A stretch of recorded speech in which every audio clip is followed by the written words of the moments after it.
Max slipped into the mansion with an ease that even a dark cloud gliding across the night sky would envy. He was 28, but his life could fill the pages of several crime novels. A thief with principles. His father had taught him how to crack safes when he was still a teenager, in a rough and emotionless manner. But as for everything else, it was a different story. His father had never known warmth or care. Every time Max made a mistake, he was punished. His father rarely limited himself to words. It was mostly fists. And Max learned that lesson for life. Violence doesn't make a person stronger, it only destroys. His father died in prison, leaving behind no legacy, no name worth honoring. The only thing Max took from him was the thief's code, rules he followed even now, far from the shadow of his childhood.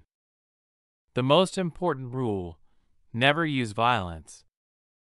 Ever. Steal only from the rich, but do it in a way that no one gets hurt, neither physically nor emotionally. He never took the last thing people had. It wasn't just a matter of honor, it was his deep conviction. The cruel world should not be made worse.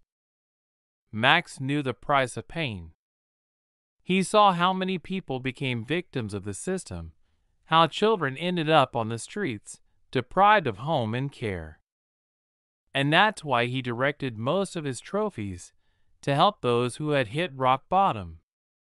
Homeless children living in alleys knew him as a generous benefactor. He never revealed his name, but they knew that this man would always help. Food, clothes, money for medicine, it all came from him. But tonight was different.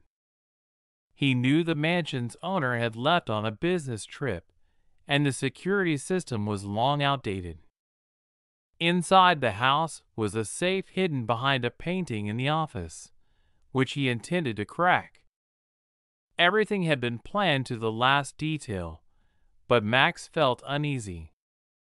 Something was off tonight. He straightened up, his fingers lightly brushing the lock, barely touching it. A second later, he was inside. The mansion's silence wrapped around him like a spell, urging him to be even more cautious. Max followed the plan, but with each step, he felt the air grow heavier. It was as if someone was watching him from the darkness. Max moved almost silently, like a shadow, passing from room to room. Everything was going according to plan, until a soft, barely audible sound stopped him in his tracks. Wheels. He froze, feeling his heart tighten in his chest. From a distant room, slowly, as if emerging from a dream, a girl appeared. Her face was pale, like the moonlight reflecting off the mansion's windows. She was in a wheelchair, unable to hide the surprise and fear in her eyes. Max stood frozen, as if struck by lightning. Her eyes met his, and in that moment, he realized his plan had crumbled. She had seen him. Dangerous thoughts began racing through Max's mind at a terrifying speed. It was survival instinct, the one he had suppressed for so long, now rushing to the surface. Only one thought pounded in his head: she saw my face. He knew this encounter could be his downfall. The girl could turn him in. It was a threat to everything he had built, to all the rules he had ever set for himself. But in the next instant, he took a deep breath and pulled himself together. That dark voice inside him, urging him toward drastic measures, fell silent. Max firmly decided he would rather go to prison than betray his principles. He would not harm her. No way. There was already too much pain in this world, and he wasn't about to add another drop. He clenched his teeth, pushing away the remnants of fear, and turned to face the girl. The girl, in turn, was terrified.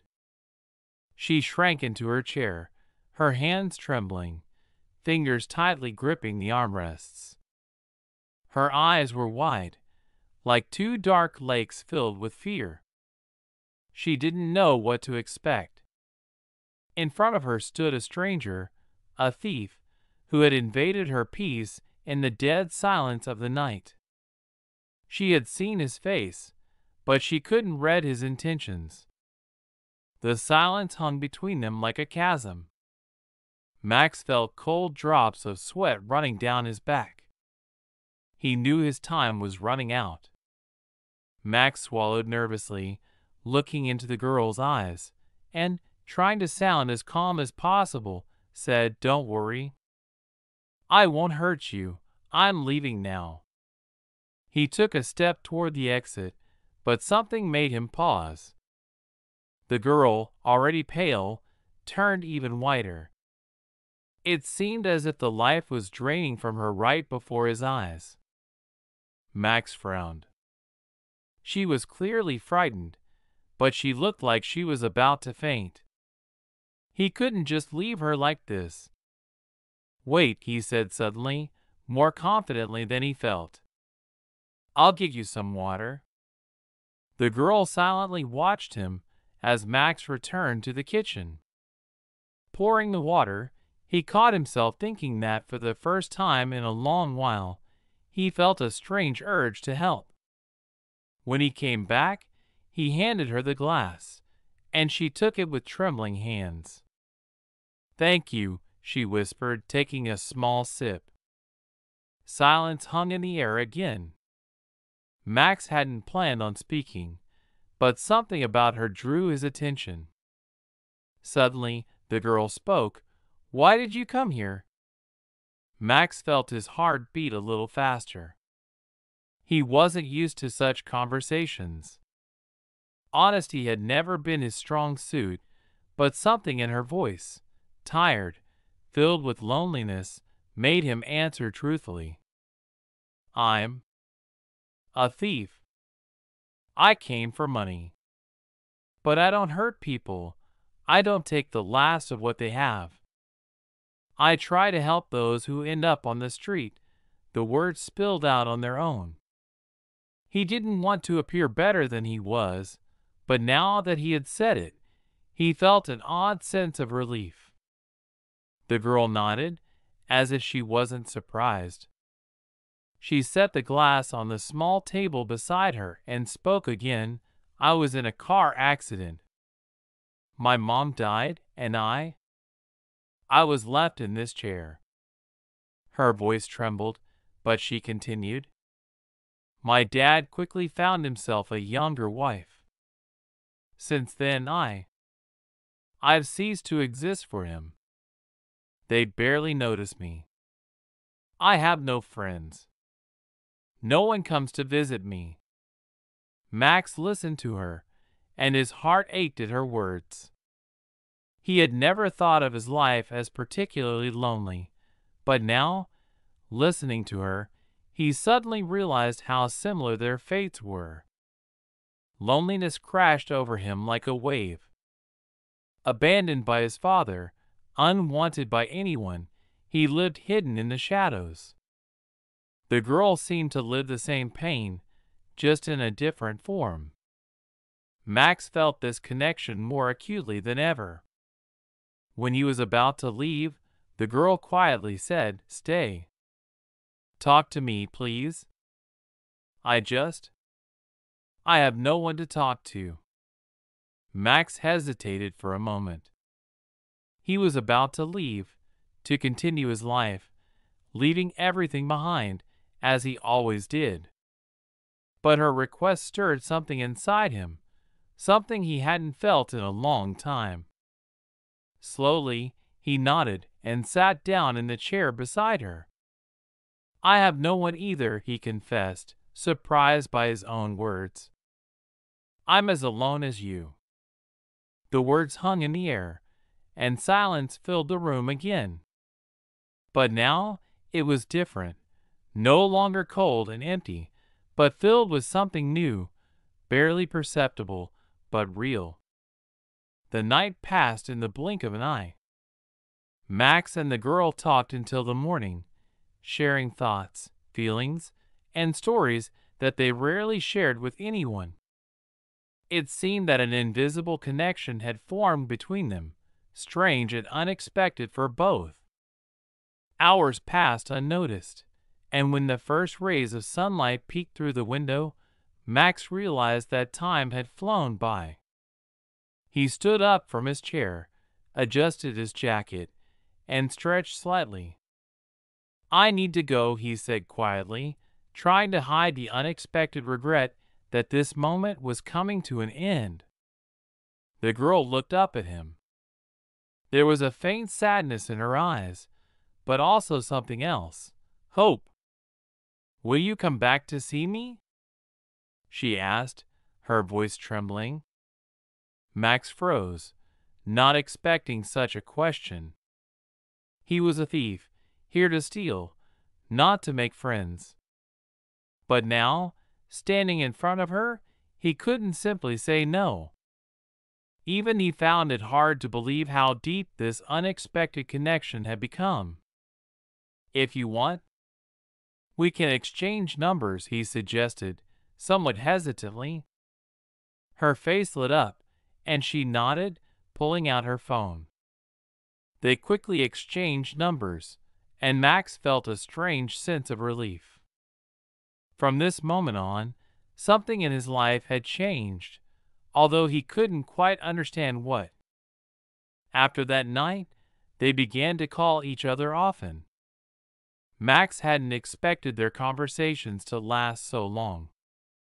They talked about everything, from trivial things like movies and books to deep topics that people rarely discuss. She told him about her days spent in isolation, and he, in turn, began sharing his stories, things he hadn't even allowed himself to talk about with others. Over time, Max realized that he had grown very attached to her.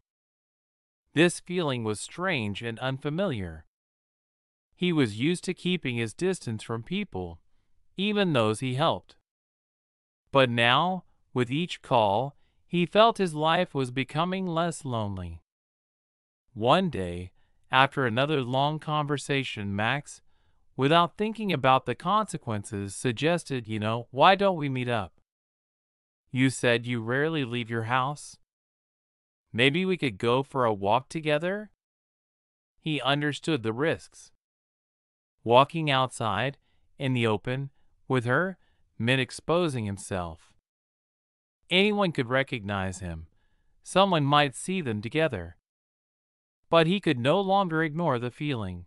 He wanted to do something for her, to help her experience life outside the confines of her home. The girl hesitated on the other end of the line, then answered quietly, with a hint of joy in her voice, "I haven't gone for a walk in a long time." "Yes, I'd like that." And at that moment, Max realized this wasn't just a simple friendship anymore. She had become important to him. Max suggested they meet in a park, a neutral place where they could quietly walk among the trees and pathways. He wanted Lisa to feel comfortable, in a place where they could escape reality for a while. But her response surprised him. "I'd rather walk through the regular streets," she said unexpectedly.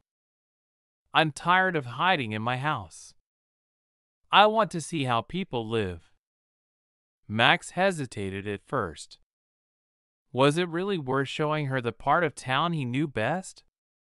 His neighborhood wasn't one you could be proud of. Narrow alleys, dilapidated buildings, grimy streets. This place was rarely viewed in a positive light, but for Max, it was home, despite all its roughness. He knew every person and every corner here. "Okay," he agreed, after a slight pause. "I'll show you where I live." They met on one of the quieter streets of the city, and for the first time, Max saw her outside of her home. Lisa sat in her wheelchair, dressed simply but stylishly, with a gentle smile on her face. It was clear that it still wasn't easy for her to leave the familiar walls of her house, but she looked determined.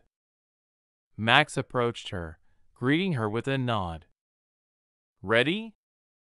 he asked with a light smile. "Ready," she replied.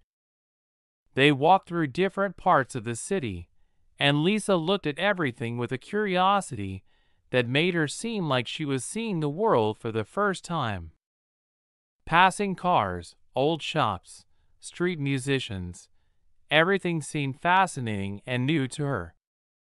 Max could feel her excitement, and, surprisingly, he started to enjoy the walk just as much as she did. When they finally arrived in Max's neighborhood, Lisa noticed the shift in atmosphere. The streets were narrower, the buildings older, their paint peeling, and the sidewalks littered. Life here was much harsher, much darker.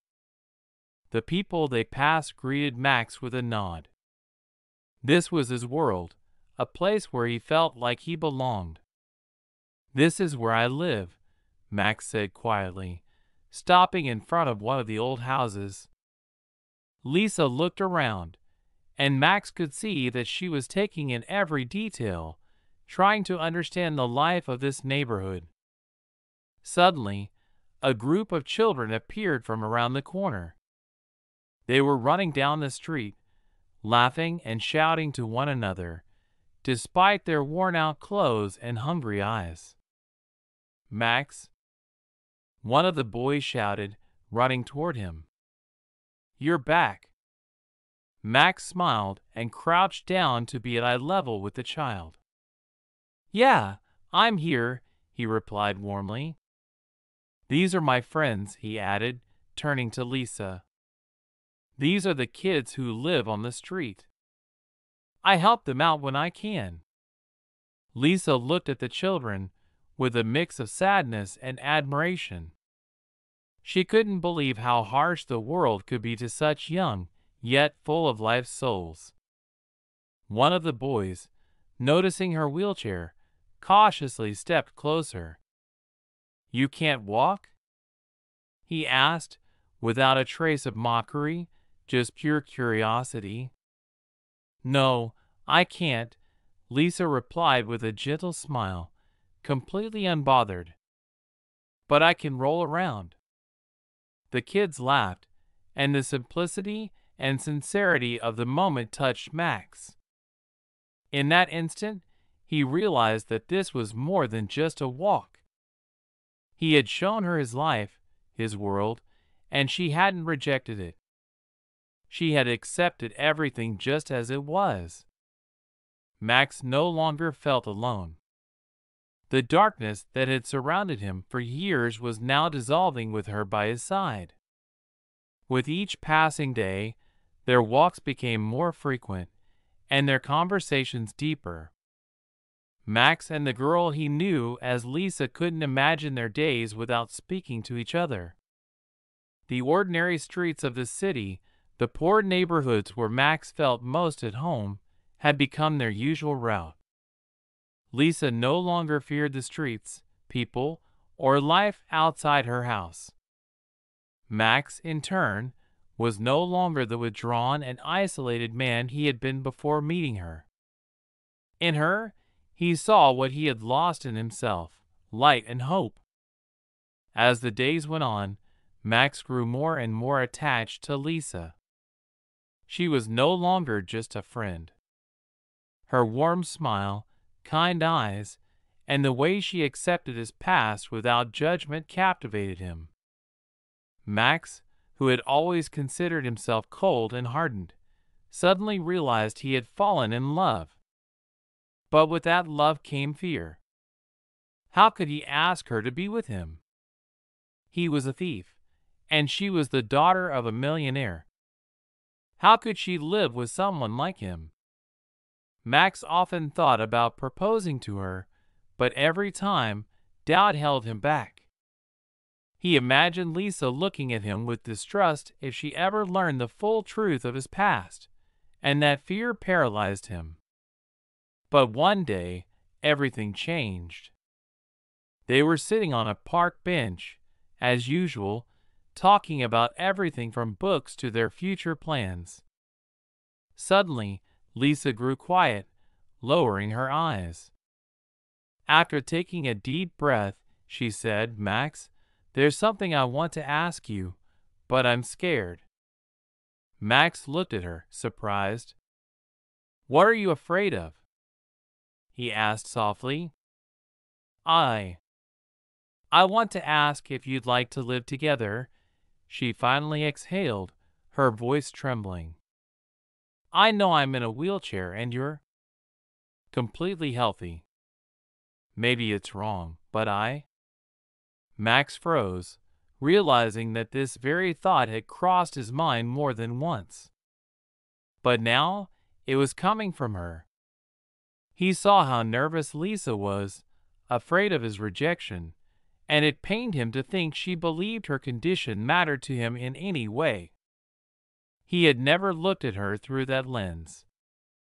"Lisa," Max said gently, looking her straight in the eyes, "I've been wanting to ask you the same thing for a long time, but I was afraid you'd turn me down. I don't care about your condition. I love you just the way you are." Lisa smiled, her eyes lighting up, and all the weight she had been carrying finally lifted. Max gladly accepted her offer, and they decided to live together. But Lisa had one condition. "Max," she said seriously, taking his hand, "I know you've lived by your own rules, but I don't want you to steal anymore. Please find a job. We can live honestly." Max knew this day would come. He had long realized that he couldn't continue this life if he wanted to be with Lisa. He could no longer risk not only himself but also her and their future. Max thought for a moment, then firmly nodded. "Okay. I promise I won't steal anymore." From that day forward, Max's life changed. He found a job where his skills in cracking safes and locks could be used legally. Now he helped people who had lost their keys, forgotten their codes, or had broken locks. Max became a master locksmith, and his work brought not only stable income, but also satisfaction. A year after they moved in together, their happiness reached its peak. They had a son. Max was overjoyed as he held the tiny boy in his arms. Lisa was glowing with happiness as well, and it seemed they had found that simple yet important harmony that they had both dreamed of. Max now knew that his life, once full of mistakes and loneliness, had found meaning. And that meaning was in Lisa and their son. Life no longer felt like a heavy burden. It was filled with love, family, and a future he had never dared to imagine when he was just a thief, alone and lost in his own world.